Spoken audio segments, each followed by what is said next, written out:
Solihin. Saya pelayanannya di Seminari Alkitab Asia Tenggara, saudara, di Kota Malang. Jadi saya nggak memegang sebuah gereja, lebih banyak hidup dengan para mahasiswa teologi. Saya senang sekali dengan panggilan itu. Saya menjadi bapak asrama mereka, tapi sekarang sudah dimutasikan, diberhentikan gitu, saudara ya. Jadi bapak asramanya, ya mudah-mudahan bisa jadi rektor, saudara.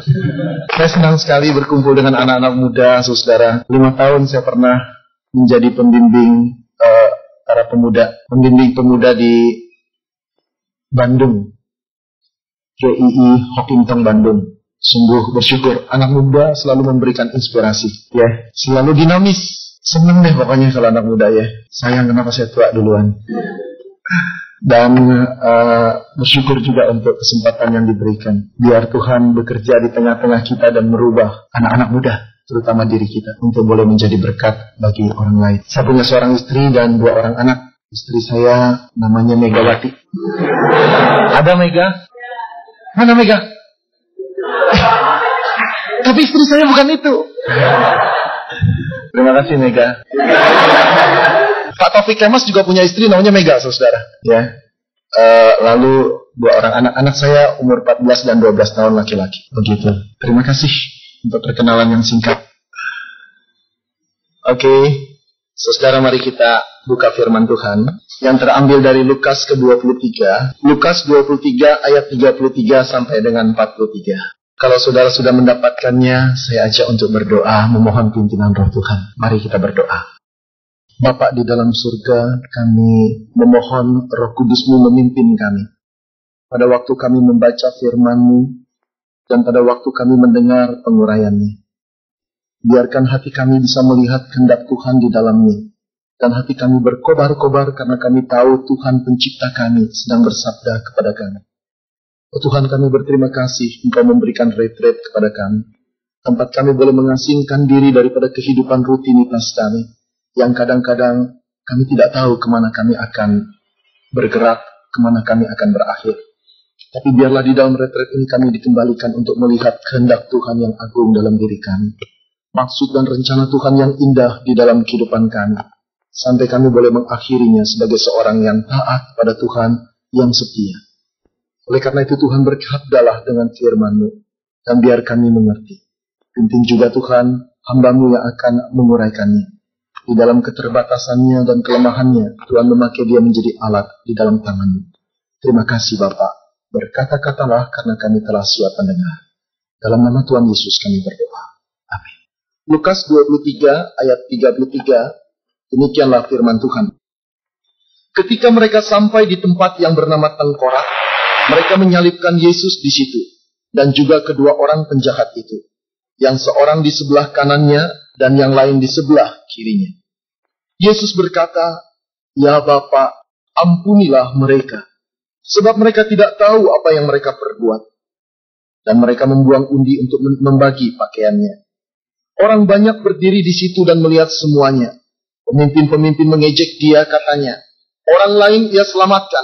Biarlah sekarang ia menyelamatkan dirinya sendiri, jika ia adalah Mesias, orang yang dipilih Allah." Juga prajurit-prajurit mengolok-olokkan dia. Mereka mengunjukkan anggur asam kepadanya dan berkata, "Jika engkau adalah raja orang Yahudi, selamatkanlah dirimu." Ada juga tulisan di atas kepalanya, "Inilah raja orang Yahudi." Seorang dari penjahat yang digantung itu menghujat ia, katanya, "Bukankah engkau adalah Kristus? Selamatkanlah dirimu dan kami." Tetapi yang seorang menegur dia, katanya, "Tidakkah engkau takut juga tidak kepada Allah, sedang engkau menerima hukuman yang sama? Kita memang selayaknya dihukum, sebab kita menerima balasan yang setimpal dengan perbuatan kita. Tetapi orang ini tidak berbuat sesuatu yang salah." Lalu ia berkata, "Yesus, ingatlah akan aku apabila engkau datang sebagai raja." Kata Yesus kepadanya, "Aku berkata kepadamu, sesungguhnya hari ini juga engkau akan ada bersama-sama dengan aku di dalam Firdaus." Saudara yang berbahagia adalah kita yang mendengar firman Tuhan, menyimpan dan melaksanakannya dalam hidup ini. Saudara, beberapa hari sebelum meninggal, seorang ibu yang tergeletak di rumah sakit memanggil seorang putrinya. Putrinya ini bukan gadis remaja lagi, saudara. Sudah tamat sarjana dan sudah bekerja. Pada waktu dia memanggil putrinya dalam keadaan lemah, ibu itu berkata begini, "Mama ingin bercerita sesuatu kepada kamu sebelum mama menutup mata mama yang terakhir kali." Putrinya kaget sekali. Itu perkataan dia tahu apa artinya, saudara. Dia tahu mamanya tidak ada harapan lagi. Tapi yang mendebarkan dia, mama ingin cerita tentang apa.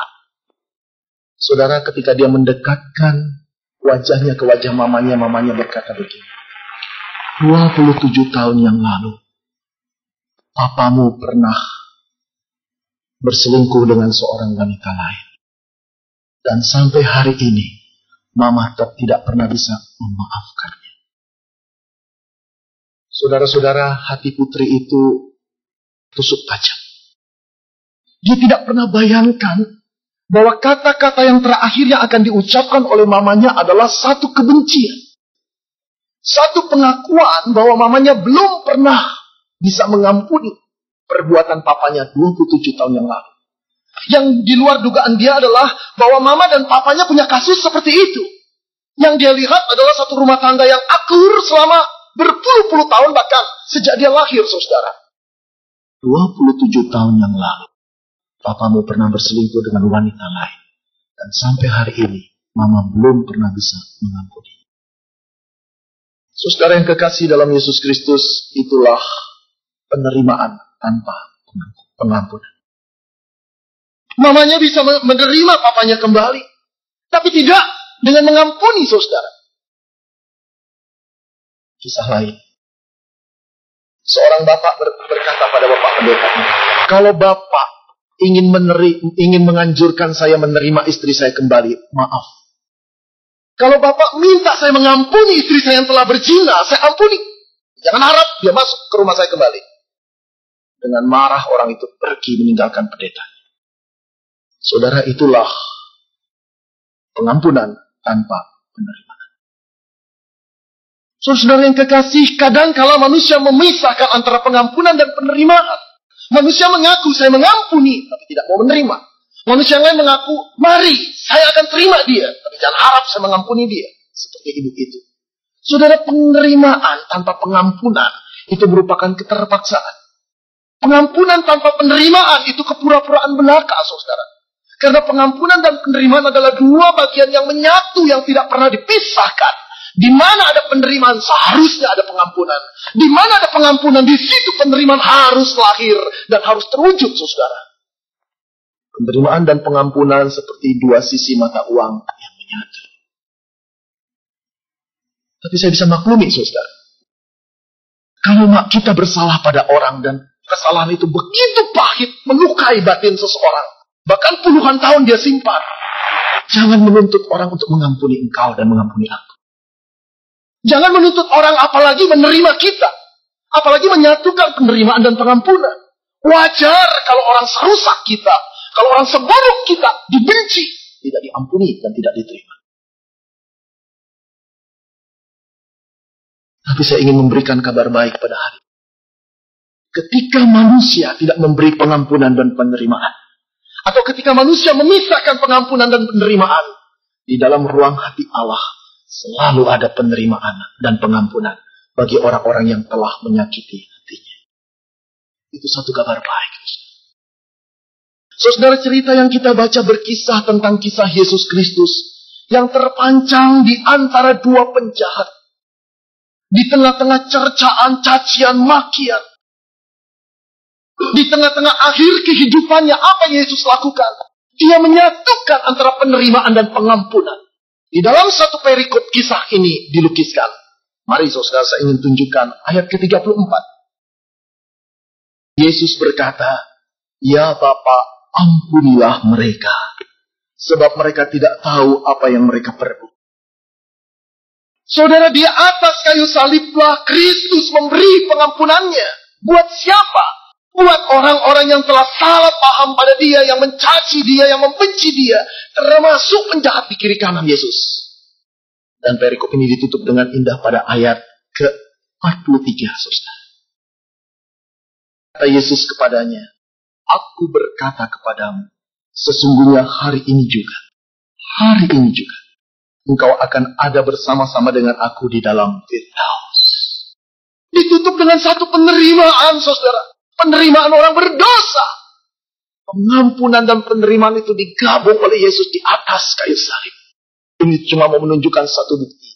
Tidak ada tempat lain yang terindah, di mana kebencian itu diluluhkan, di mana penolakan itu dicairkan, kecuali di atas kayu salib Yesus Kristus. Saudara, inilah permulaan satu kehidupan yang baru. Kita boleh ditolak oleh manusia, dan kita tidak perlu merasa orang itu salah. Karena kita barangkali yang telah melukai hati ayah kita, ibu kita, kekasih kita, teman baik kita. Kalau mereka menolak, wajar. Tapi di dalam relung hati Allah, selalu ada ruang pengampunan dan kemaafan.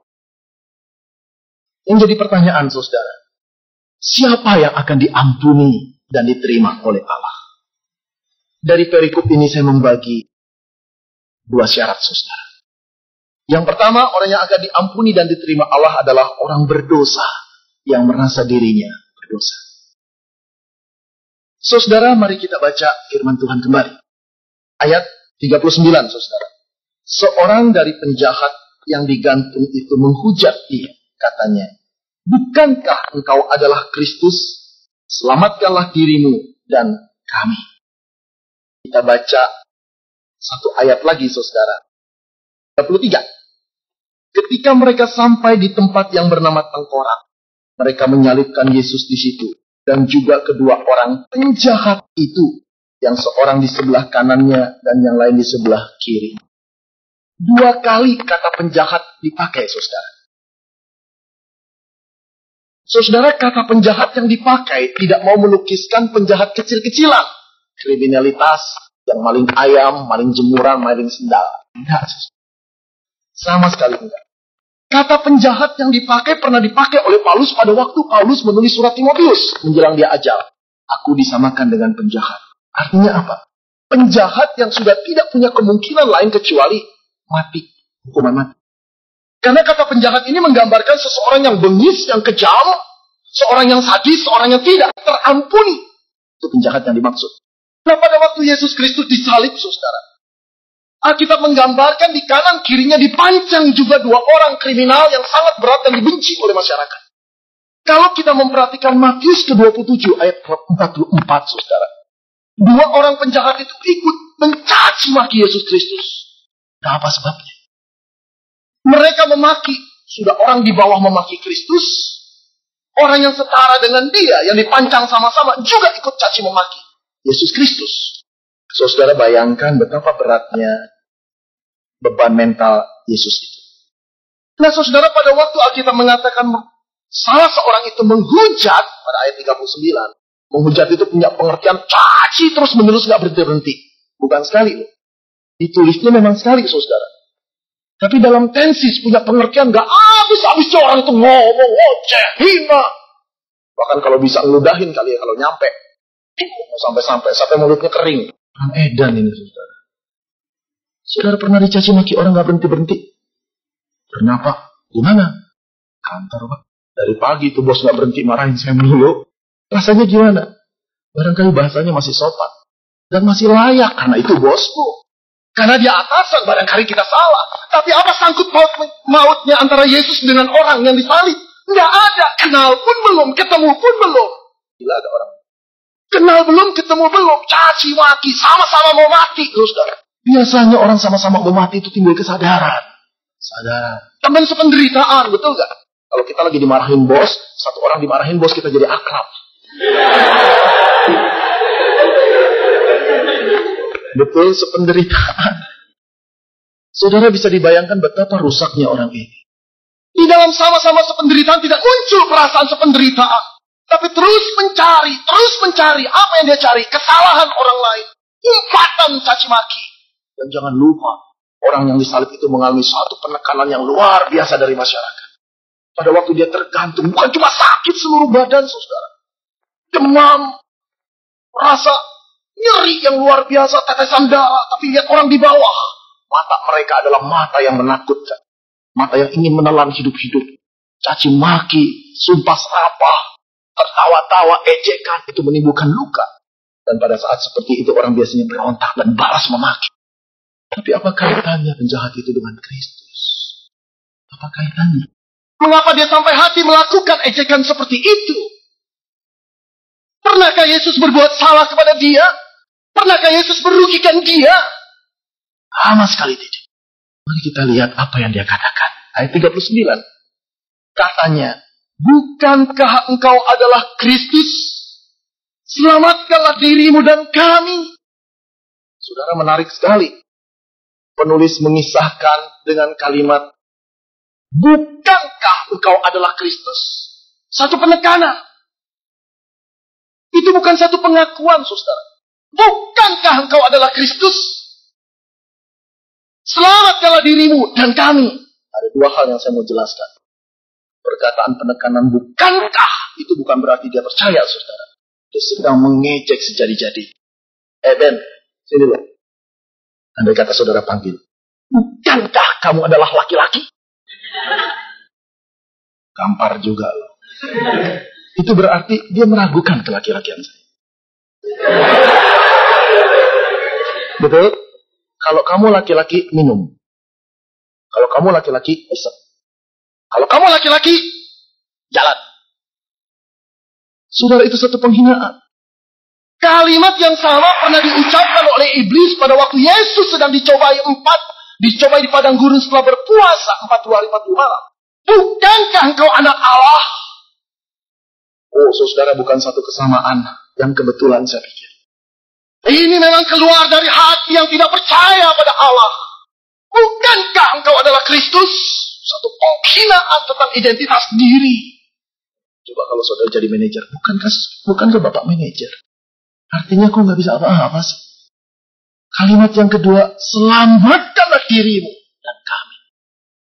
Fokus kalimat itu bukan dirimu, tapi kami, aku.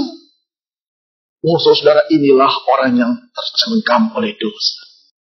Penonjolan diri yang nampak dengan jelas. Siapakah fokus di balik penghinaan dan permohonan itu, saudara?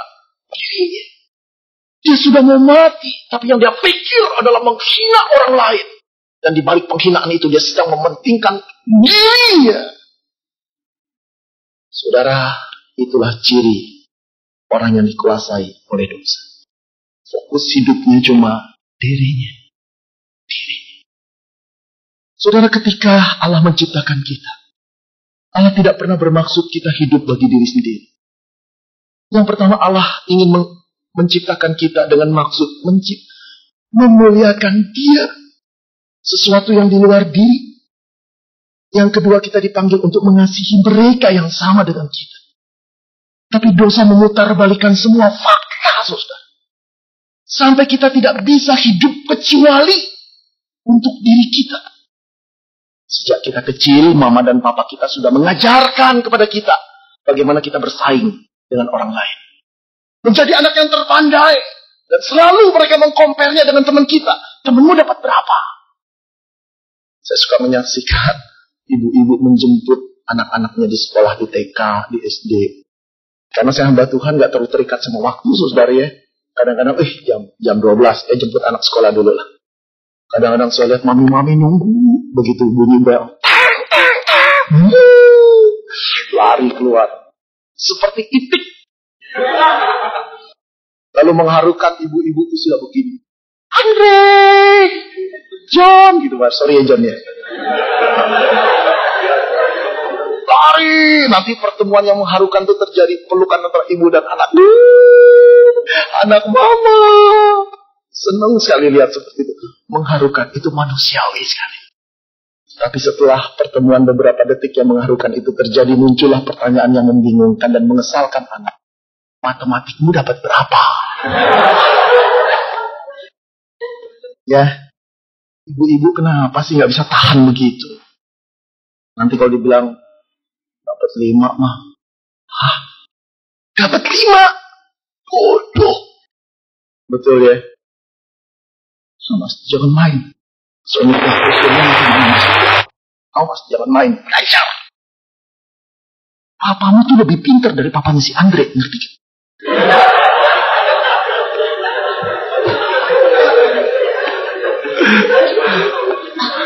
Kemudian dilanjutkan. Maminya si Andri juga kalah cantik sama mamimu, tahu gak? Saya bayangin kalau anak bilang, ditanya, matematikmu dapat berapa? Dapat 9, mami. Aduh anak mau. Dia peluk ya, anak mau. Bagus. Si John dapat berapa? John dapat 10, mami. Bodoh. Kenapa kalah sama dia? Tadi dibilang pintar, sekarang sedetik kemudian dibilang bodoh. Oh, saudara, apa yang mau ditanamkan pada orang tua kita? Jangan mau kalah dengan orang lain. Tanpa sadar seluruh budaya telah dirasuki. Fokus hidupmu adalah engkau. Tidak ada seorang pun yang bisa menolong engkau kecuali engkau. Kalahkan orang lain. Injak dia. Ambil tempat yang tertinggi itu. Saudara, sikap seperti itu akan melahirkan orang-orang yang timpang. Mungkin pintar secara intelek. Mungkin mempunyai prestasi. Tapi tidak di hadapan Allah. Pada detik-detik terakhir ajal mendekat pun, orang seperti itu tidak akan pernah mungkin sadar. Kecuali fokus hidupnya adalah dia. Selamatkan dirimu dan kami. Dosa, saudara, membuat kita tidak bisa melihat bahwa orang lain adalah orang yang perlu dikasihi. Tidak ada tempat untuk kasih bagi orang lain, kecuali bagi diri sendiri. Dosa membuat kita egois. Dosa hanya menghitung berapa tabungan kita, berapa hari tua kita akan kita jalani dengan kenikmatan seperti apa. Kita tidak peduli dengan berapa orang yang kita injak. Kita cuma mengatakan, ya dia tidak mampu. Geser keluar, saya maju ke depan. Apakah itu hidup yang diinginkan Allah? Saudara-saudara yang kekasih, dosa telah merusak manusia. Dosa telah merusak engkau dan saya dari citra yang Allah inginkan. Sampai orang yang menjelang ajal pun, saudara, tetap berlaku yang sama. Sama busuk. Saudara, beberapa hari sebelum meninggal seorang bapak memesan kepada anaknya. Papa sebentar lagi pulang rumah sakit. Jangan coba-coba buka brankas papa. Anaknya ini sudah punya anak, saudara. Berarti papanya ini sudah punya cucu jadi kakek. Beberapa hari sebelum meninggal dia masih pesan begitu. 3 hari kemudian lewat, saudara. Saya diceritakan kisah itu, saya coba berpikir apa yang ada di dalam benak manusia dan hati manusia. Tujuan hidup manusia. Ada lagi yang lebih gila, saudara. Seorang encin yang sudah mau mati. Sehari sebelum meninggal dia pesan sama anaknya begini. Buka itu toko. Ini hari rame. Jangan ditutup. Besoknya dia yang tutup, saudara. Saya cuma mau mengatakan di mana kemurnian manusia bisa melihat tujuan hidup itu. Seluruhnya cuma keuntungan, keserakahan, dan fokus hidupnya. Oh, saudara, orang seperti ini sangat sulit dijangkau oleh Allah. Sangat sulit menerima pengampunan dan penerimaan. Siapa yang berhak menerima pengampunan dan penerimaan? Orang berdosa yang merasa dirinya berdosa. Satu-satunya kelompok orang yang tidak pernah dijangkau oleh Allah adalah orang berdosa yang tidak merasa dirinya berdosa. Orang itu lepas dari anugerah. Saudara, terhadap orang yang merasa dirinya benar, yaitu orang Farisi dan ahli Taurat, Yesus pernah menuliskan satu perumpamaan yang menyeletuk, yang menyelekit, yang sebetulnya harus merubah gaya hidup orang Farisi dan ahli Taurat yang merasa diri benar. Yesus berkata pada satu hari, datanglah ke bait Allah 2 orang untuk berdoa. Yang pertama adalah orang Farisi. Orang Farisi adalah kelompok orang elit dalam agama, saudara. Rohaniwan yang sungguh-sungguh mengenal Taurat, memahami, dan bahkan jadi pengajar. Mereka memenuhi syarat-syarat Taurat. 2 kali seminggu mereka berpuasa. 1 jam 2 hari, satu hari 2 jam mereka berdoa. Mereka memberi perpuluhan dan persembahan. Ketat sekali. Satu lagi yang datang ke bait Allah, pemungut cukai. Yang disamakan dengan sampah masyarakat dan kelasnya diukur dengan kelas WTS. Saudara, Yesus meneruskan ceritanya. Pada waktu orang Farisi itu datang berdoa, apa yang dia katakan? Dia datang ke bait Allah, dia berdoa, dia tertunduk. Barangkali tangannya terlipat, saudara. Mirip kita lah, cuma kita bukan orang Farisi. Mata tertutup, kepala tertunduk, tangan terlipat. Tapi kalau lihat isi doanya, lebih cocok dibayangkan begini, saudara. Tangan terbuka, menengadah kepada Allah dan tersenyum. Karena isi doanya, Tuhan, aku bersyukur kepada. Aku bersyukur. Apa yang dia katakan? Aku bersyukur kepadamu Tuhan. Kalau aku bukan perampok, kalau aku bukan penjina, kalau aku bukan seperti orang itu. Siapa yang dia tunjuk? Tangannya terlipat, batinnya nunjuk, pemungut cukai. Aku bersyukur Tuhan kalau aku tidak seperti orang itu. Aku orang Farisi, aku memberi perpuluhan, aku memberi persembahan, aku berpuasa sama Tuhan. Oh Tuhan, lihatlah aku. Itu bukan doa. Itu pemameran dan pembenaran diri sendiri. Saudara-saudara, Yesus berkata, orang seperti itu jauh dari anugerah Allah. Merasa diri benar di hadapan Allah. Dan pada waktu dia datang kepada Allah, yang dia perlihatkan apa? Satu kebanggaan hidup. Satu prestasi hidup dalam agama. Satu reputasi yang dia pikir begitu layak direken oleh Allah. Ditimbang oleh Allah. Allah jijik terhadap orang-orang seperti itu. Ini saya mengatakan kebaikan manusia itu kayak lara di hadapan Allah. Di dalam kebaikan kita yang terbaik pun kadang-kala memiliki satu motif untuk pemujian diri sendiri. Oh, betapa telitinya Allah pada hal-hal seperti itu. Dan betapa liciknya hati itu. Kadang-kadang kita bisa memutar kalimat begitu rupa, tapi hati kita yang tahu bahwa kita tidak jujur. Kita bisa menangis di hadapan orang dengan hati yang tertawa. Kita bisa tertawa di hadapan orang banyak dengan hati yang menangis. Terlalu banyak kepura-puraan dalam hidup manusia. Dan mau gak mau kita harus bentengi hidup kita seperti itu. Karena masyarakat punya nilai seperti itu. Tapi Allah tidak mengajarkan kita seperti itu. Dia menginginkan kita berdiri di hadapannya dengan kerendahan hati dan melihat diri kita dengan benar. Kita orang yang berdosa yang memerlukan pertolongan Allah. Bagaimana dengan pemungut cukai? Dia datang kepada Allah. Saya bayangkan ketika orang Farisi maju ke depan ke bait Allah, dia menepuk dadanya. Pemungut cukai itu ragu, saudara. Dia masuk ke bait Allah. Dia melihat bait Allah, dia tertegur. Dia melihat kesucian Allah, dia tertelanjangi. Dia melihat kekudusan Allah, dia melihat kekotoran dirinya. Mau maju, gak berani. Mau masuk, ragu-ragu. Akhirnya dari kejauhan dia duduk. Dia diam. Lalu dia cuma memukul-mukul dadanya. Dia ucapkan satu kalimat doa. Kasihani aku, orang berdosa ini Tuhan. Satu doa yang pendek. Kasihani aku, orang berdosa ini Tuhan. Satu doa yang mohon, tolong ampuni dan tolong terima aku. Satu doa yang mengatakan, di dalam diriku tidak ada apa-apa lagi Tuhan. Tidak ada yang tersisa yang baik. Tidak ada. Oh, rahmat Tuhan turun atas orang itu. Dia membenarkan orang itu. Dia tidak cari orang perfect. Dia tidak cari orang yang kudus tanpa dosa. Karena tidak mungkin ada. Yang dia cari adalah orang yang berdosa, yang merasa dirinya berdosa. Dan tidak berdalih lagi di hadapan. Saudara, pemungut cukai itu bisa berdoa dengan versi lain. Bisa. Seperti yang sering dilakukan oleh kebanyakan orang. Dan kebanyakan orang Kristen yang tidak mau bertobat. Dia bisa datang kepada Tuhan dengan sedih. Dia bisa menundukkan diri dan memukul dadanya berkata begini. Tuhan, saya orang berdosa. Tuhan tahu apa yang saya perbuat. Tuhan, tolong lihat hati kecil saya. Saya mau bertobat. Tapi kan Tuhan tahu lingkungan saya nggak memungkinkan Tuhan. Bisa nggak? Bisa. Tuhan, bukan saya nggak mau jujur. Tapi kalau saya jujur mati Tuhan. Anak saya lagi ada di Singapura. Satu lagi di Amerika. Itu dolar lagi naik-naiknya Tuhan. Kalau saya bertobat. Kalau saya lepas kerjaan ini. Lalu makan apa? Oh, Tuhan, saya ini seorang bapa. Saya harus bertanggung jawab. Tuhan, kau tahu saya mau bertobat. Tahun depan nih Tuhan. Bisa gak? Bisa.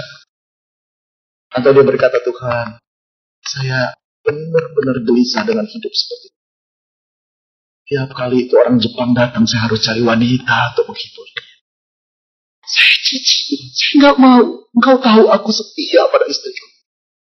Tapi saya nggak punya jalan lain, Tuhan. Kalau nggak gimana tuh order bisa goal. Itu tender bisa goal. Tuhan, tolong maklum Tuhan. Tapi saya mau bertobat. Saudara, itu sama dengan orang yang tidak membutuhkan pertolongan daripada Allah. Itu sama dengan orang berdosa yang tidak pernah mau mengakui bahwa dia berdosa di hadapan Allah. Oh saudara, jangan berdalih di hadapan Allah. Ada orang yang keras dan jahat dalam hidupnya. Ada orang yang rusak dalam hidupnya. Ada orang yang menentang Allah. Ada orang yang berani memberontak kepada Allah. Ada orang yang berani melakukan perbuatan-perbuatan yang celaka dalam hidup ini.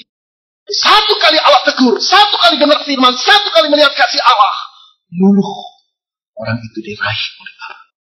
Tapi yang celaka adalah orang yang masuk gereja ada, keluar gereja, datang, dikata absen juga tidak, dikata rajin juga tidak, dikata mengalami kelahiran baru tidak, tapi tetap ada di gereja. Dan orang ini tidak pernah merasa dirinya berdosa di hadapan Allah. Orang ini yang paling susah untuk bertobat, saudara. Paling susah untuk diampuni dan diterima oleh Allah. Saudara-saudara, segala sesuatu ada waktunya, bukan? Ada waktu kita menjadi liar, silakan. Ada waktu kita menjadi lembut di hadapan Tuhan. Ada waktu kita menjual diri kita, silakan. Tapi ada waktu kita duduk di kaki Tuhan disucikan oleh Allah. Saudara, seorang pemudi baru cerita pada saya. Dia merasa jijik sekali dengan diri. Dia menjual dirinya dengan kekasih-kekasihnya. Dia selalu tidur dengan kekasihnya. Bahkan ketika dia diputuskan oleh kekasih yang dicintai, dia pergi ke mall khusus untuk cari orang yang nawar dia. Dia jual dirinya begitu. Saudara, ada waktu manusia bisa lupa seperti itu. Tapi pada satu kebaktian Allah berkata pada dia, aku menyayangi engkau. Dia tertunduk dan nangis sejadi-jadi. Dia berlutut. Dan sekarang dia menjadi hamba Tuhan, saudara. Saudara, kita punya masa lalu, masing-masing dengan kegelapan. Namun sampai kapan kita meneruskan kegelapan itu? Berhenti sekarang, sebelum Allah menghentikan hidupmu dan hidupku. Datang padanya, karena dia mengasihimu dan mengasihiku. Penerimaan dan pengampunan itu akan diberikan kepadamu dan kepadamu. Yang kedua, saudara. Dan yang terakhir, orang yang seperti apa yang akan menerima pengampunan dan penerimaan? Orang berdosa yang merasa diri berdosa. Yang kedua, orang berdosa yang datang dengan kerendahan hati kepada Yesus. Saudara, mari kita lihat ayat 40 dan 41. Tetapi, kontras, yang seorang menegur dia, katanya, tidakkah engkau takut? Juga tidak kepada Allah, sedangkan engkau menerima hukuman yang sama? Kita memang selayaknya dihukum, sebab kita menerima balasan yang setimpal dengan perbuatan kita. Tetapi orang ini tidak berbuat sesuatu yang salah. Oh saudara, kalau kita baca Matius 27 ayat 44, di situ disiksakan. Penyamun-penyamun itu turut mencela dia.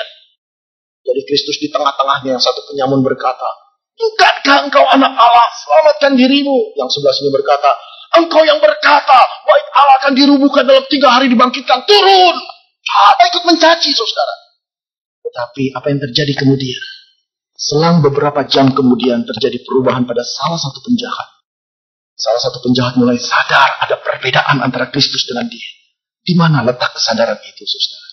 Titik apa yang merubah dia? Saya tafsir pada ayat sebelumnya, saudara. Mari kita lihat ayat 34. Yesus berkata, ya Bapa, ampunilah mereka, sebab mereka tidak tahu apa yang mereka perbuat.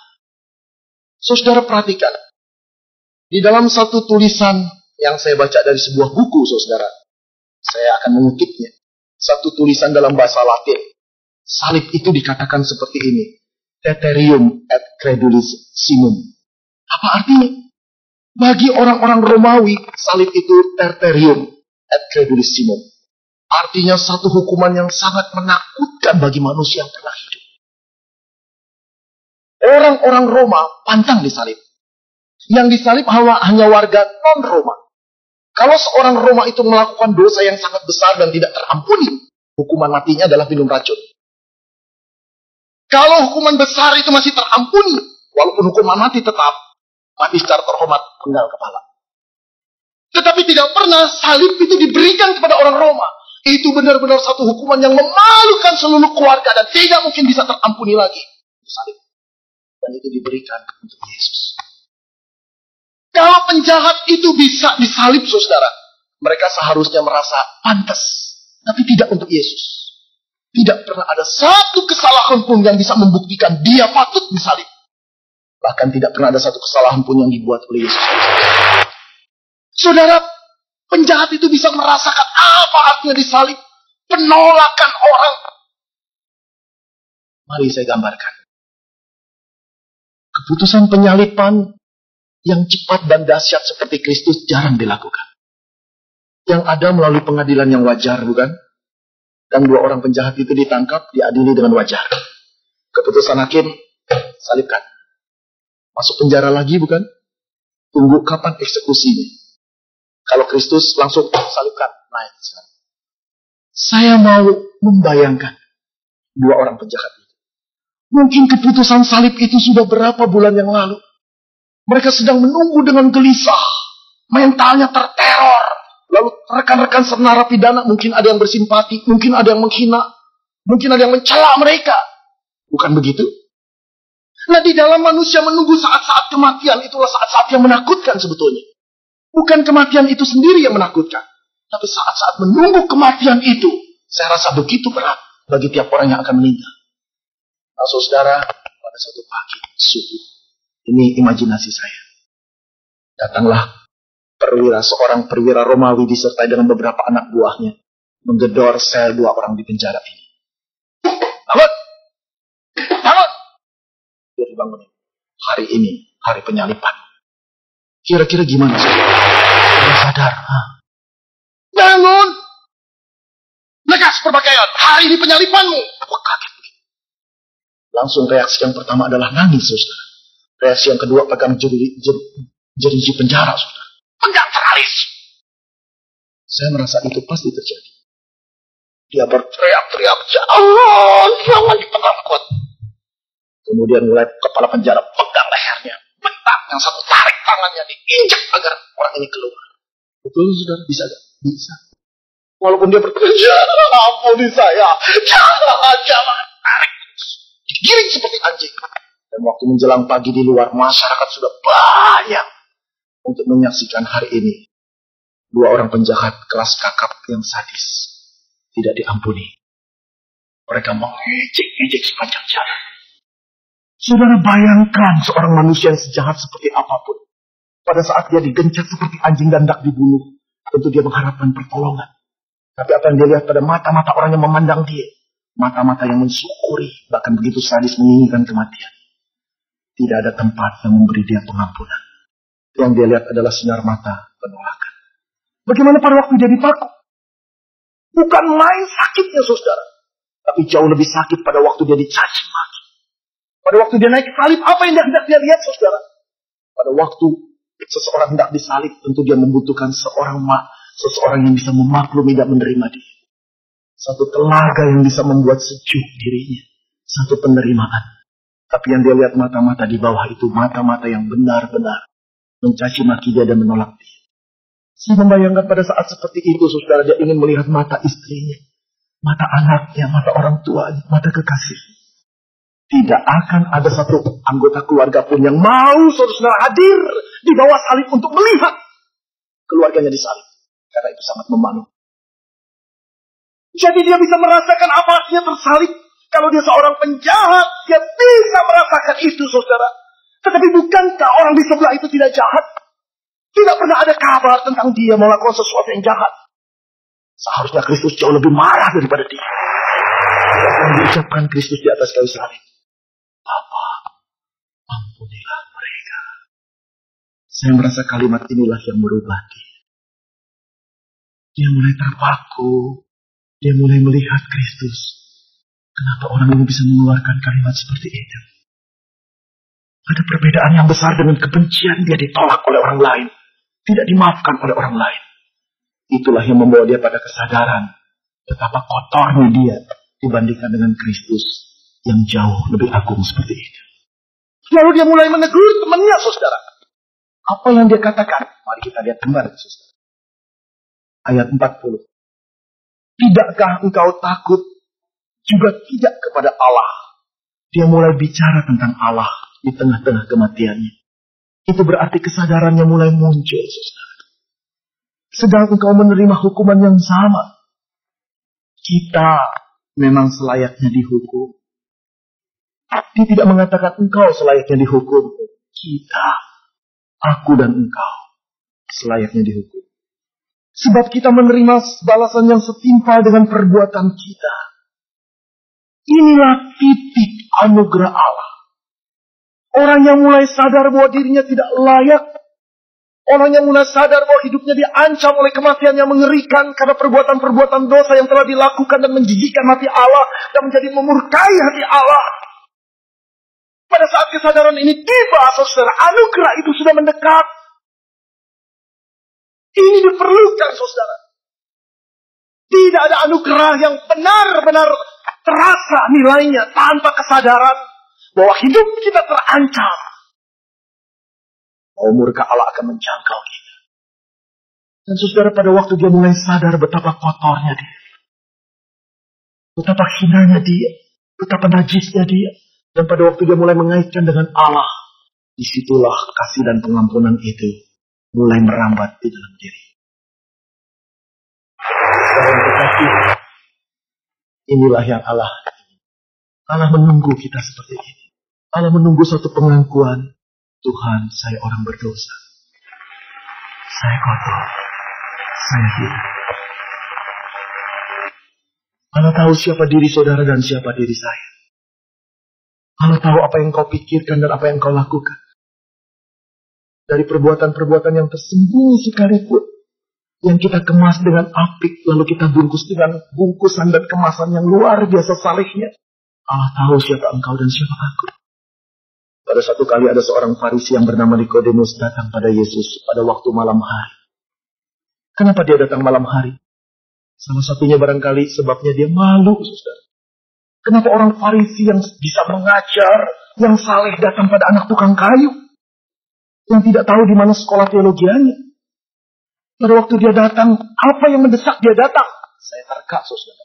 Ada sesuatu pergumulan yang mendesak dia datang pada anak tukang kayu itu. Karena dia telah memperhatikan gerak anak tukang kayu itu pada waktu mengajar, pada waktu mengucapkan firman, berbeda dengan dirinya. Dia punya ijazah secara legal, tapi orang ini tidak punya ijazah secara formal. Tetapi keluar firman dari mulut yang merupakan kuasa. Perbedaan kesucian antara dirinya dengan dirinya.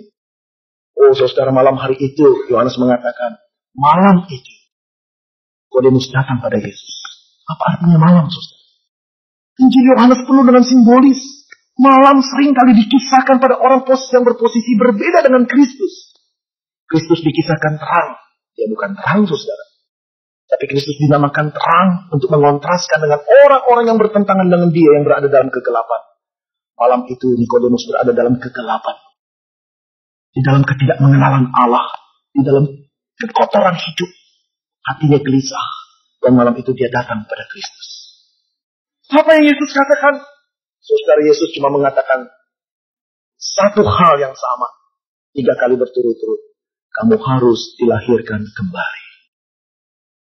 Saudara, inilah yang membuka hati Kristus. Pada saat seseorang mau mengaku dirinya kotor di hadapan Allah, jalan keluar itu telah terbuka untuknya. Karena di dalam hati Allah selalu tersedia ruang pengampunan dan penerimaan. Datang, saudara. Jangan biarkan hidupmu hancur sampai hari tua. Datang pada Kristus dan akui. Mohon dia menyucikan kita dengan darahnya. Terima dia di dalam hati. Agar hidup kita menjadi hidup yang baru. Penjahat itu datang pada Kristus dengan permohonan dan penjelasan. Apa yang dia mohon? Mari saudara. Ayat 42. Lalu ia berkata, Yesus, ingatlah akan aku. Apabila engkau datang sebagai Raja. Saudara, apa yang diminta oleh penjahat yang disalib? Dia mulai merasa bahwa Kristus itu berbeda. Temannya berteriak, kalau engkau Mesias, atau bukankah engkau Mesias? Dia mulai berpikir, itu memang Mesias.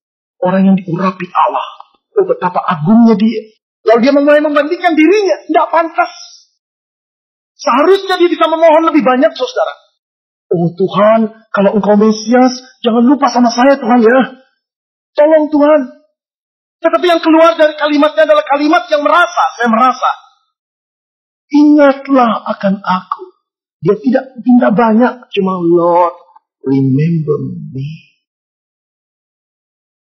Saudara, pada waktu saya menyelidiki arti perkataan Lord, remember me. Dia tidak minta banyak. Dia merasa tidak layak. Barangkali waktu dia mengucapkan, dia terasa berat sekali. Karena dia tahu dia tidak pantas. Dia belum pernah melakukan sesuatu kebaikan bagi Kristus. Bagaimana pada saat seperti ini sekarang dia meminta sesuatu? Karena itu dia cuma minta diingat. Saya ingin menggambarkannya. Kalau Kristus suatu kali datang kembali ke dunia dan menjadi seorang raja yang besar, lalu disambut oleh rakyat di pinggir jalan, rakyat berbondong-bondong melihat raja yang besar. Dan salah satunya adalah si penjahat yang tersalib, nyelip-nyelip lihat Yesus. Dia cuma mengatakan, Lord, remember me. Yesus dengan kudanya lalu cuma manggil, yes, I remember you. Cukup. Hanya itu. Dia nggak minta banyak, saudara. Saudara, kalau saudara nanti jadi Presiden Singapura, remember me. Jangan kasih saya mobil, jangan kasih saya rumah, jangan kasih saya uang deposito. Pokoknya ketika engkau ke Jakarta atau ke Malang, gini aja lah. Itu tandanya, I remember you, Ben. Cukup. Gus Dur itu saudara sering ke Malang sebelum jadi presiden. Satu kali saya naik mobil di Malang, macet. Gus Dur jalan. Saya giniin, dia diam aja tuh. Tapi saya nggak salahkan dia, emang dia nggak ngelihat.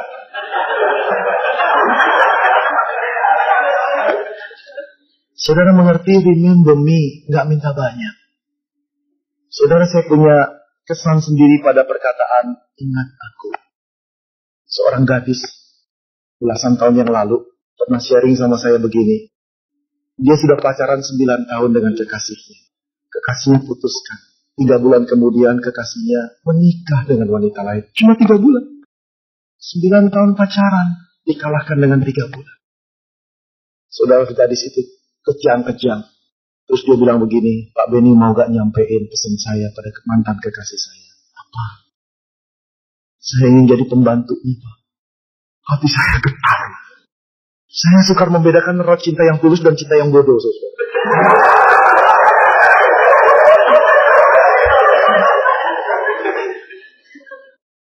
Seorang gadis yang sudah kuyu, yang putus asa, yang mengharap, gak bisa lagi, yang punya kenangan yang indah tapi gak bisa kembali. Dia cuma menangis berkata, bisa gak Bapak kasih tahu dia? Boleh gak saya kerja di rumahnya? Mau ngapain? Jadi pembantunya. Saya bilang, kenapa kamu berkata demikian? Saya cuma mau diingat, Pak, bahwa saya masih ada. Remember. Saudara, saya merasa di dalam ketidaklayakan orang itu berkata, no, remember. Gak minta banyak. Tapi gak minta banyak juga ini menyulitkan Kristus. Kalau kita berada pada posisi Kristus, kita akan tolak. Saudara pernah bekerja begitu sibuk stres, tekanan dari hari itu, tekanan dari bos. Dia mau deal sesuatu dan data belum siap, kita dikejar-kejar, dimarahi. Lalu ada seseorang berkata, tolong ya titipin pesan buat office boy nanti kalau datang. Saudara dongkol. Stres. Dia bilang, sorry, ngurus sendiri, gue lagi susah tau gak? Saudara, kalau itu dikatakan Lord, amen. Dalam keadaan Yesus yang biasa-biasa, Allah berkata, gak apa-apa. Tapi tahukah engkau bagaimana keadaan anak Allah pada saat itu? Pada saat Kristus hidup di dalam dunia yang 33,5 tahun itu, saudara, tidak ada satu masa secara fisiknya dia paling lelah dan paling menderita. Kecuali pada saat dia naik ke salib. Secara fisikal dia tergoncang hebat. Dan itu pada fisik manusia yang terendah kekuatannya. Dari semalam-malaman dia sudah gentar, saudara. Di Taman Getsemani dia berdoa. Sampai Alkitab menggambarkan peluknya penuh dengan darah. Itu berarti satu kepahitan dan satu ketakutan, satu kegelisahan.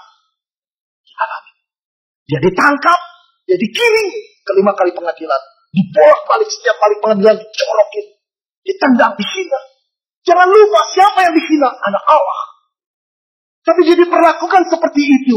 Ya, saya menggambarkan dia seperti domba yang dibawa ke pembantaian. Dia keluh, dia menutup mulutnya. Padahal dia Allah yang gagah perkasa, bukan? Dia menyambung kuping Malkus yang dipotong oleh Petrus. Dia menguasai seluruh keadaan. Tapi orang-orang itu menghina dia begitu rupa. Lalu kemudian memaksa dia. Setelah dia dicambuk begitu rupa, memaksa dia membawa kayu yang begitu kasar. Dia dipantek. Darah mengucur sedetik dan setetes demi setetes. Berjam-jam lamanya. Saudara, secara fisikal itu adalah keadaan yang paling lemah. Saya paling gak bisa ngambil keputusan dan paling gak bisa sabar kalau saya lagi demam. Saya maunya tidur. Telepon berdering pun saya gak akan angkat, saudara. Pusing kepala saya. Daripada nanti marah sama teman. Ya, Pak Roy sama Pak Yosef barangkali sudah ngalami. Kalau kita lagi demam, kalau kita lagi fisikalnya lemah, kurang tidur, gampang marah, saudara. Kalau perut lagi lapar, marah lu. Paling gak cocok untuk mengambil keputusan di saat itu. Dan Kristus bukan cuma lapar, bukan lemah, lelah. Fisiknya terkoyak-koyak. Jadi mendengar perkataan seperti itu, orang yang habis mencaci maki dia terus berkata, Lord, remember me. Sedikit pun sebetulnya bisa meletupkan satu emosi pada Allah. Apa hak? Apa hak? Dan secara emosional, saudara, itu adalah goncangan yang paling besar yang pernah dialami Kristus pada waktu dia menitis menjadi inkarnasi. Satu goncangan yang terbesar, bagaimana anak Allah yang suci dipermalukan seperti itu. Semalam-malaman dia sudah bergumul, dia memohon muridnya berdoa, tidur. Orang yang paling dekat, 3 orang yang dia sayang, tidur. Mereka membiarkan dia bergumul sendirian tanpa sahabat. Saudara mengerti, bergumul sendiri tanpa sahabat. Sebetulnya seorang istri yang baik sekali. Yang menjadi sahabat saya sudah 20 tahun. Indah sekali. Ketika saya sumpah, saya kecewa, saya cerita sama dia. Dia dengarkan, kadang-kadang dia bisa menangis. Saya bilang terima kasih, engkau sahabatku. Kau dengar saya selalu. Saya tidak bisa membayangkan kalau saya nanti, kalau istri saya meninggal dunia, saya menjadi duda yang tua, yang sumpah, yang dihina orang. Saya ingin cerita sama siapa? Kau pernah punya perasaan pengen cerita, nggak bisa cerita. Kristus butuh pertolongan muridnya. 3,5 tahun berkumpul, suruh doa sama-sama saja tidur. Dan yang lebih menyakitkan malam itu dia dicium oleh muridnya salah seorang. Satu ciuman yang menikam jantung hatinya. Ciuman pengkhianatan. Malam hari itu dia menyaksikan betapa gagahnya seorang murid yang bernama Petrus yang ingin membelanya. Padahal beberapa jam kemudian murid itu berkata, aku tidak mengenal engkau. Secara mental diteror luar biasa. Dicaci maki, diejek. Kalau engkau anak Allah. Oh saudara, di dalam goncangan seperti itu. Seharusnya emosinya meledak-ledak. Dia tidak siap menerima dan mengampuni orang lain. Tapi pada saat dia mendengar suara orang berdosa yang berkata dengan lirih, Lord, remember me. Hatinya luluh. Salib memperlihatkan kelemahan Allah secara fisikal. Tetapi salib justru memperlihatkan kekuatan Allah di dalam mengampuni orang berdosa. Tidak pernah hati Allah tertutup untuk satu jeritan anak manusia yang berdosa yang berkata, Lord, remember me. Orang boleh tidak peduli pada Kristus. Tetapi ketidakpedulian Kristus itu tidak pernah bisa saudara buka. Orang banyak boleh mencuekkan Kristus. Tapi Kristus tidak pernah cuek pada orang berdosa yang menjerit, ingat saya Tuhan. Kristus tidak pernah menulikan telinganya bagi jeritan hatimu dan hatiku yang berkata, ampuni saya Tuhan. Tidak pernah. Saudara-saudara, apa yang Yesus lakukan? Mari lihat ayat terakhir. Kata Yesus kepadanya, aku berkata kepadamu. Lihat ayat 42. Saya ingin membandingkan saudara. Yesus, ayat 43, aku berkata kepadamu. Lihat dialog itu saudara. Ingatlah akan aku apabila engkau datang sebagai raja. Ingatlah sesungguhnya hari ini juga engkau akan ada bersama-sama dengan aku. Dia berkata, remember me, Lord. Yesus menjawab, engkau akan ada bersama-sama dengan aku. Bukan cuma diingat. Bila engkau datang sebagai raja Tuhan, hari ini juga. Today. Saudara, apa maksudnya? Dia meminta sesuatu yang kecil. Hanya diingat, Kristus memberikan sesuatu yang berlimpah yang di luar pemikirannya. Bukan cuma diingat, diajaknya berjalan. Bukan cuma di masa depan, hari ini. Itulah hati Allah. Saudara-saudara, ada seorang bapak yang miskin. Ragu untuk mengetuk pintu sebuah rumah yang kaya sekali. Pakaiannya lecek, lusuh, dengan sendal jepit. Mau mencet bel sebuah rumah yang besar, dia ragu. Tapi akhirnya dia beranikan, dia memencet bel itu. Kemudian keluarlah 2 pembantu dengan 2 anjing. Bapak cari siapa? Dia menyebut, saya cari anak saya. Anak bapak. Sampai pembantunya begini, anak bapak? Anak bapak siapa? Anak saya, tuanmu. Siapa namanya? Dikasih tahu namanya tepat.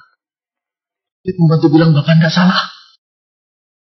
Tuan kami nggak punya orang tua lagi, sudah lama meninggal. Katakan, bapaknya datang. Itu diam. Mau apa? Dia tertunduk. Dia berkata, ampuni saya nak. Ampuni Bapak. Oke. Sudah saya ampuni. Mau apa lagi? Saudara Papa itu membalikkan tubuhnya. Dia pergi menggeser kakinya dengan sendal jepit yang butut. Dengan kepala yang tertunduk, dia menangis. Dia tahu anaknya tidak pernah mengampuni dia. Saudara seorang ibu bersimbuh pada putrinya. Betul-betul bersimbuh dan berkata, nah, Mama cuma minta satu hal pada kamu. Ampuni Mama, nak. Mama memang sudah salah. Mama mengaku, Mama bukan manusia baik dan bukan ibu yang baik. Ampuni Mama. Putri itu menarik kakinya dan berkata, tidak perlu Mama. Sekarang Mama keluar dari rumah saya. Saudara, kalau engkau mendengar cerita seperti saya, barangkali engkau melihat anak-anak yang keras kepala dan batu. Anak yang tidak mempunyai kasih. Tapi jangan menjudge lebih dahulu. Tahukah engkau background kedua orang itu? Pada waktu sang tuan yang punya rumah yang besar itu masih remaja, dia tidak pernah melihat ayahnya pulang ke rumahnya. Kalau pulang, terjadi pertengkaran antara mama dan papanya. Berkali-kali dia melihat papanya meng-abuse mamanya, memukul, menendang. Tiap kali kasusnya perempuan lain. Dia sampai malu mendengar papanya di tempat-tempat pelacuran. Dia sampai malu papanya kawin lagi. Dan tidak pernah ingat dirinya. Karena pada satu malam anak remaja ini begitu rindu pada papanya. Sampai dia memeluk gulingnya dan membayangkan papanya tidur di sampingnya lalu mengelus kepalanya. Dia menangis dan menjerit, Papa. Kapan engkau pulang, Papa? Saya rindu, Papa. Tapi kerinduan itu tidak ditampakkan dalam sehari-hari. Dia menjadi remaja yang kuat. Seakan-akan dia tidak perlu seorang ayah. Dia masuk kuliah, dia bekerja, dia banting tulang. Sampai dia berhasil. Dan ketika dia berhasil, Papa yang dia rindu di masa remajanya datang dan berkata, ampuni saya, nak. Semudah itukah? Kalau seorang putri menarik kakinya dan tidak mau disentuh oleh ibunya, bukan karena dia keras hati, saudara. Tapi luka batin itu sudah terlalu dalam. Dia melihat seorang ibu yang tidak pernah menyayangi putrinya. Yang keluar caci maki, lalu pergi dengan pria lain. Dia malu punya ibu seperti seorang pelacur. Dia rindu kalau dia sekolah, ibunya menjemput dia. Tapi dia tidak akan pernah bertemu ibunya kecuali jam 2:30 malam dalam keadaan mabuk. Tawa-tawa dengan baju yang gak karuan. Dia malu dengan temannya yang selalu mengatakan ibumu pelacur. Sekarang ketika dia telah sukses dan menemukan seorang suami yang sayang sama dia, ibu itu datang di hari tuanya dan berkata, ampuni Mama, nak. Semudah itukah? Saudara-saudara, tidak mudah mengampuni orang. Dan juga tidak mudah kita diampuni oleh orang lain, bukan? Seorang pemuda datang pada pendetanya dan berkata, Pak, begitu banyak gadis yang sudah saya rusak. Tiap kali saya pacaran, saya menginginkan kegadisan itu. Dan itu adalah simbol kejantanan saya. Saya akan cerita pada teman-teman saya berapa banyak gadis yang sudah saya perawati. Tapi belakangan ini saya mulai merasa bahwa itu dosa yang terkutuk. Jeritan hati para gadis itu Tangisan mereka di hadapan Allah membuat hati saya gelisah. Saya pantas tidak diampuni. Saudara, dia ingin bunuh diri karena dikejar oleh dosa yang tidak terampuni. Tapi waktu Bapak Pendeta membimbing dia dan melihat ke salib Kristus, dia melihat penerimaan dan pengampunan itu selalu tersedia di relung hati Allah, karena hukumannya telah ditanggung oleh Yesus di atas kayu salib. Saudara-saudara, malam hari itu pemuda itu berlutut dengan tangisan yang luar biasa. Tapi Kristus memeluk dia dan mengampuni dia. Dia menjadi orang yang baru. Di Bandung, saudara, ada seorang pria anak muda yang begitu baiknya, tapi terjerat dengan narkoba. Sampai mobil kijang pamannya dijual, saudara. Sampai mobil ibunya untuk perbaikan, untuk ongkos pengobatan kanker, dijual untuk obat-obat. Saudara, ketika dia ketangkap masuk dalam penjara, tidak ada satu pun saudaranya yang mau menengok dia. Sudah berulang kali masuk, keluar. Malam itu ketika dia hendak bunuh diri, saudara, di penjara, dia ingat kembali nyanyian sekolah minggu. Oh, Jesus love me, Jesus love me. Dia berlutut, dia menangis. Dia berkata, Tuhan, itu suara yang murni yang pernah aku dengar pada waktu aku di sekolah minggu. Ampuni saya. Malam itu dia berlutut di sel penjara. Allah menjamah dia lagi. Karena di dalam hatinya selalu tersedia ruang pengampunan dan penerimaan. Juga bagi engkau hari ini, maukah engkau datang pada Tuhan dan berkata, Tuhan, ampuni saya. Lord, remember me. Maka dia akan melanjutkan merubah dirimu, bahkan menerima engkau, menjadikan kau seorang pemuda dan pemudi yang suci di hadapan Allah, yang dipakai Allah dengan indahnya, karena dia adalah Allahmu dan engkau miliknya. Maukah engkau datang hari ini? Mari kita berdoa. Saudara, ada waktunya. Ada waktu lari dari Allah, ada waktu kembali kepada Dia. Ada waktu kita terjebak dosa, ada waktu kita keluar dari dosa. Ada waktu kita hidup bagi diri kita, ada waktu kita hidup bagi Allah kita. Ada waktu kita memberontak kepada Allah, ada waktu kita menyerah kepada Dia. Saudara yang kekasih, hari ini engkau membutuhkan pengampunan daripada Tuhan. Allah tahu pergumulan hidupmu. Allah tahu dosa-dosamu. Namun Allah menanti engkau untuk datang sebagai orang berdosa yang mengaku diri berdosa. Sebagai orang berdosa yang memohon dengan kerendahan hati, Lord, remember me. Jangan lupakan aku, Tuhan. Saya membutuhkan pengampunan-Mu, Tuhan. Saudara, sekelam apapun dosa kita, Allah sanggup menyucikannya. Sejauh timur dari barat, Allah sanggup menyingkirkan pelanggaran-pelanggaran kita dan menanggung seluruh kutukan dosa itu ke atas tubuhnya. Maukah engkau hari ini, saudaraku, datang kepada Bapa yang menanti engkau, Bapa yang penuh kasih. Silakan ambil waktu berdoa. Tuhan adalah penyayang dan pengasih, panjang sabar dan berlimpah kasih setia. Tidak selalu Ia menuntut, dan tidak untuk selama-lamanya Ia mendendam. Tidak dilakukannya kepada kita setimpal dengan dosa kita, dan tidak dibalaskannya kepada kita setimpal dengan kesalahan kita. Tetapi setinggi langit di atas bumi, demikian besar kasih setianya atas orang-orang yang takut akan Dia. Sejauh timur dari barat, demikian dijauhkannya daripada kita pelanggaran kita. Seperti Bapa sayang kepada anaknya, demikian Tuhan sayang pada orang yang takut akan Dia. Saudara, tahukah engkau, Allah menyayangimu jauh lebih daripada ayahmu menyayangimu. Dia tidak membiarkan kau hidup hancur dengan dosa dan kejijikan. Tinggalkan tempat itu. Datang pada salib Kristus. Kita adalah manusia yang telah cemar, cacat dan ternoda.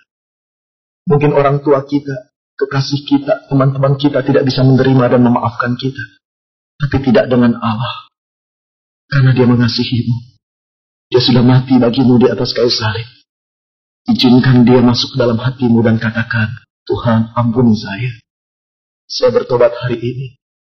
Yesus, sucikan saya dengan darah-Mu yang tercurah di kayu salib. Ampuni dan jadikan saya milik-Mu. Silakan saudara berdoa. Sebagai hamba Allah, saya ingin bertanya pada saudara, biar semua masih dalam sikap doa. Siapakah tadi yang berdoa, Tuhan ampuni saya? Saya membutuhkan pengampunan dan penerimaan Tuhan. Saya sadar saya harus berhenti dan bertobat. Saya sadar dosa ini menyakiti hati saya, merusak hidup saya. Siapa yang tadi berkata, Tuhan Yesus ampuni saya? Silakan saudara angkat tangan. Saya ingin berdoa buat saudara. Puji Tuhan.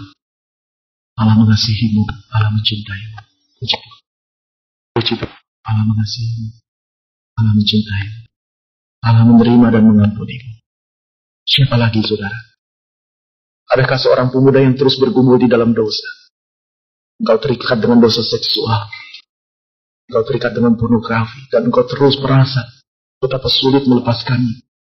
Engkau tidak punya kekuatan, saudaraku, kecuali engkau membiarkan Allah untuk hadir dalam hidupmu, menyucikan dosamu, menyembuhkan luka-luka memorimu.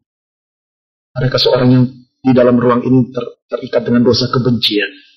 Engkau benci pada orang yang telah menyakitimu. Engkau tidak mudah mengampuni, tapi engkau tahu itu jahat di mata Allah. Hari ini engkau ingin dirubah oleh Allah dan berkata, Tuhan ampuni saya. Siapa yang berkata demikian? Silakan angkat tangan saudara. Tuhan. Satu pertanyaan lagi saudara. Barangkali engkau telah pernah dijamah oleh kasih sayang Yesus, diampuni dan diterima dengan kematiannya di kayu salib. Tapi sekarang engkau hidup jauh daripada Tuhan, dan engkau telah melakukan banyak dosa lagi, dan engkau merasa Allah menjauhkan engkau. Saya berkata tidak, saudaraku. Dia tetap menunggu orang berdosa kembali kepada Dia. Dia mau mengampuni lagi dan menyucikan lagi, karena Dia menyayangimu. Sekali Dia menebusmu, tidak akan pernah selama-lamanya engkau ditinggalkan. Tapi maukah engkau hari ini berlutut lagi di hadapan kaki Yesus dan berkata, Tuhan, saya ingin kembali menjadi anak-Mu yang baik. Ampuni saya. Adakah yang mau berkata demikian? Angkat tangan saudara. Puji Tuhan. Puji Tuhan. Bapa dalam surga, hamba-Mu berdoa bagi tangan-tangan yang terangkat, yang pernah menerima kasih karunia Tuhan namun hidup tenggelam di dalam dosa, yang jauh daripada kasih Allah lagi, yang membutuhkan pengampunan dan penerimaan kembali hari ini. Tuhan, tangan-tangan sudah teracung membuktikan hati yang terbuka. Hamba-Mu berdoa, Tuhan, jamah kembali anak-anak-Mu. Kuduskan mereka kembali. Nyatakan diri-Mu bahwa Engkau adalah Allah yang penuh kasih, yang tidak akan membiarkan domba-Mu untuk tersesat. Engkau mencari, Engkau memanggil, Engkau mengorbankan diri-Mu. Perbaharui hidup mereka, Tuhan. Biarlah Roh Kudus-Mu selalu menyala-nyala di dalam hidup mereka, dan mereka diingatkan untuk menjadi seorang Kristen yang baik, kembali melayani Tuhan, kembali mengasihi Tuhan. Terima kasih Bapa dalam surga. Hari ini kami melihat kembali betapa kasih-Nya Engkau kepada kami, orang-orang yang tidak layak ini. Kami bersyukur dan kami memuji-Mu. Dalam nama Tuhan Yesus, kami menaikkan doa syukur kami.